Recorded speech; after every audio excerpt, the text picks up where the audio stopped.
Hello friends, hope you all are fine. Today I'll talk on tuberculosis of children. Why this tuberculosis in children is so important. See, if an adult human being is having tuberculosis, he can express his symptoms, his problems to doctor, like whether he's having cough, expectoration or fever, loss of appetite, loss of weight, all these things, and he can expectorate, he can cough out sputum for investigation so that a doctor can do sputum smear for mycobacterium tuberculosis and come to a diagnosis and give him treatment. But in case of children, what happens is, especially children below 5 years, they cannot tell their problems to doctor and they cannot cough out sputum for investigation. So doctor has to do a diagnosis on the basis of his knowledge and skill and on the basis of the history given by mother or family member. And this is actually a dilemma for a physician to do a diagnosis in case of a child. I'll tell you 10 important points regarding tuberculosis of children, and this point will be very helpful for you to do diagnosis, to understand the situation if a child is having cough for more than 2 weeks or if a child is having repeated respiratory infection. Let's start, friends. Friends, I have noted down those 10 points so that I don't miss any.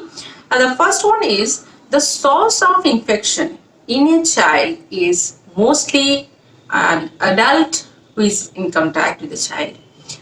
It may be a family member or it may be a close contact of the child.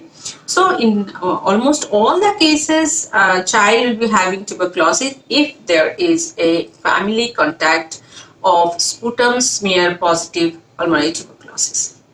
The second point is, in case of children, tuberculosis of other organs are more common than tuberculosis of lungs. That means extrapulmonary tuberculosis is more common than pulmonary tuberculosis. The third point is, children rarely have sputum smear positive pulmonary tuberculosis. That means as children don't cough out sputum properly, and moreover as they are having mostly extrapulmonary tuberculosis, they are usually non-infective. They don't transmit the infection to others. As adult transmit the infection to child or adult nearby them, but children usually don't infect others, mostly. Fourth point is, tuberculosis in children means failure of control of tuberculosis. What does it mean? Usually children are infected by adult population. So if we don't treat adult population, naturally the children around them will be infected. So whenever adult usually come to doctor or adult is having symptom of tuberculosis, we do the investigation as early as possible and we give treatment so that this person get cured and this person don't transmit the infection to others, be it children, be it or adult. So if children in a community or in a country or in a society, if children are having tuberculosis in more number, that means adults are not treated properly, and that indirectly means that there is failure of control of tuberculosis in adult population. This failure may be on the part of health provider or maybe in the part of authority, or sometime the society or the community who are less educated or they don't understand the importance of treatment of tuberculosis. The fifth point is, children less than 15 years of age contribute to 15 to 20% of total burden of tuberculosis in the world. And in India, the overall estimate of average annual risk of infection in children of 1 to 9 years is 1.5%. Higher in urban area, which is 2.2%, and lower in rural area, which is 1.3%. And very important finding, there were many studies done, and it was seen that in urban slums, the tuberculosis incidence are high. Like in Ahmedabad, in Chennai, few studies were done in slum areas. We have seen that the incidence of tuberculosis is high in those areas. And another important thing is there is a variation of incidence of tuberculosis in different areas. Areas to areas, the incidence varies. It is mainly due to socio-economic condition. Seventh point is infant and children less than 5 years of age are at greater risk of having tuberculosis because of immature cellular immunity. A child who is just born and up to 5 years of age, their immunity is not that developed to fight tuberculosis. So they are having more chances of having tuberculosis.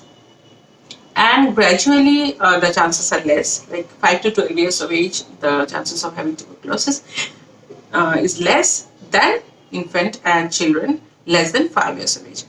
Eighth point is children less than 5 years of age are at higher risk of developing disseminated tuberculosis like miliary tuberculosis, tuberculous meningitis, which you can say as tuberculosis of nervous system.